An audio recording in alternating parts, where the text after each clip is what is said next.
Assalamualaikum warahmatullahi wabarakatuh. Hai teman-teman, perkenalkan nama saya Ainul Rifanza dengan NIM 1902140. Pada kesempatan kali ini, saya akan menjelaskan tentang metodologi studi Islam.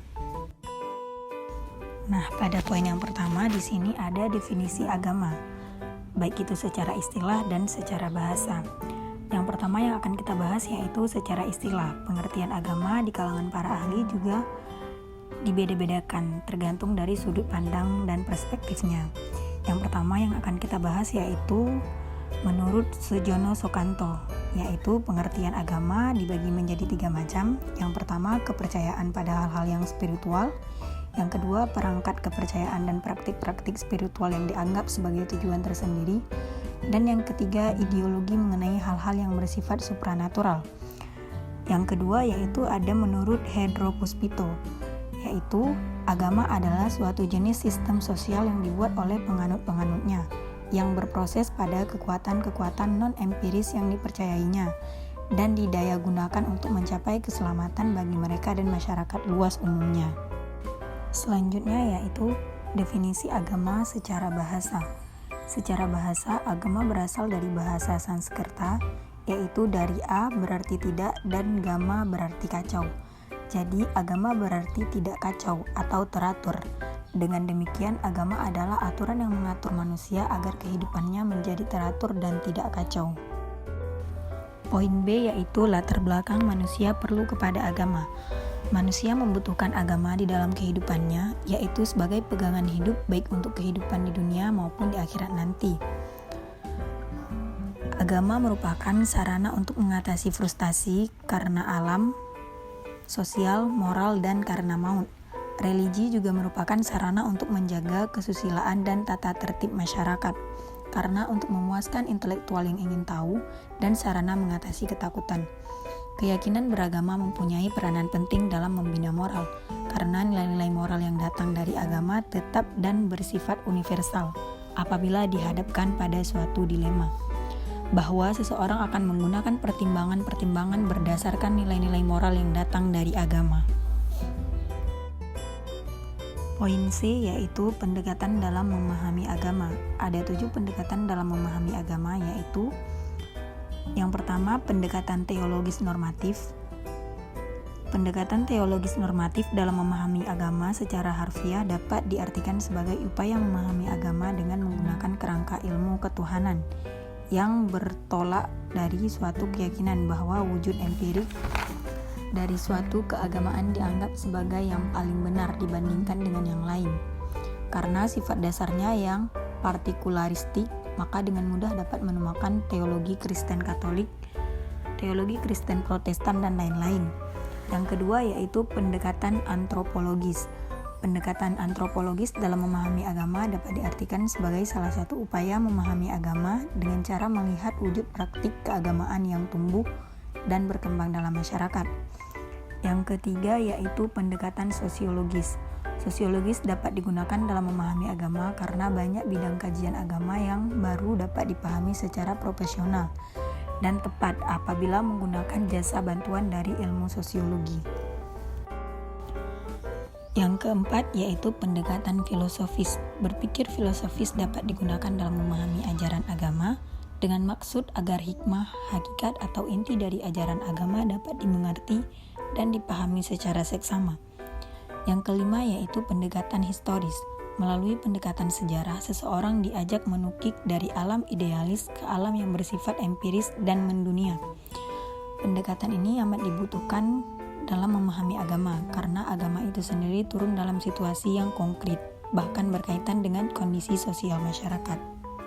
Yang keenam yaitu pendekatan kebudayaan. Agama menjadi membudaya atau membumi di tengah-tengah masyarakat karena dalam kebudayaan tersebut terdapat pengetahuan, keyakinan, seni, moral, adat istiadat, dan sebagainya. Yang ketujuh yaitu pendekatan psikologi. Dalam ajaran agama banyak dijumpai istilah-istilah yang menggambarkan sikap batin seseorang. Misalnya sikap beriman dan bertakwa kepada Allah, sebagai orang yang saleh, orang yang berbuat baik, dan lain sebagainya. Poin D yaitu karakteristik ajaran Islam. yaitu Islam adalah agama tauhid, Islam agama pemersatu dan bukan pemecah belah, Islam adalah agama yang mudah, jelas dan bisa dimengerti, Islam tidak memisahkan antara moral dan material, Islam mengajarkan persamaan, persaudaraan sesama muslim, dan Islam tidak mengajarkan kekuasaan pendeta yang memonopoli agama. Poin E yaitu metodologi kajian tafsir. Metodologi kajian tafsir adalah pembahasan ilmiah tentang metode-metode penafsiran Al-Quran. Dalam penafsiran Al-Quran terdapat 4 macam metode yang berkembang, yaitu tahlili, ijmal, muqarrin, dan maudu'i. Poin F yaitu metodologi kajian hadis. Metodologi kajian hadis adalah ilmu tentang prosedur atau tata cara yang bersifat ilmiah untuk menggali dan memahami ajaran-ajaran agama berupa kehendak atau pesan-pesan Rasulullah dengan tepat yang terkandung di dalam hadis-hadis yang diriwayatkan dari beliau. Dalam metode pemahaman hadis, para ulama menggunakan 3 metode, yaitu yang pertama metode tahlili atau analitis, yaitu menjelaskan tentang hadis-hadis Nabi dengan memaparkan segala aspek yang terkandung dalam hadis tersebut, serta menerangkan makna-makna yang tercakup di dalamnya sesuai dengan kecenderungan dan keahlian pesyarah. Yang kedua yaitu metode ijmali atau global, menjelaskan atau menerangkan hadis-hadis sesuai dengan urutan dalam kitab hadis yang ada dalam Alkitab, Al-Sitah secara ringkas, tapi dapat presentasikan melalui literasi dengan bahasa yang mudah dimengerti dan gampang dipahami. Yang ketiga yaitu metode muqarrin, yaitu komparatif. Metode memahami hadis dengan cara membandingkan hadis yang memiliki redaksi yang sama atau mirip dalam kasus yang sama, atau memiliki redaksi yang berbeda dalam kasus yang sama. Membandingkan berbagai pendapat ulama syara' dalam masyarah hadis. Poin G yaitu metodologi kajian fikih. Fikih atau hukum Islam adalah sekelompok dengan syariah, yaitu ilmu yang berkaitan dengan amal perbuatan manusia yang diambil dari nas Al-Quran dan Al-Sunnah.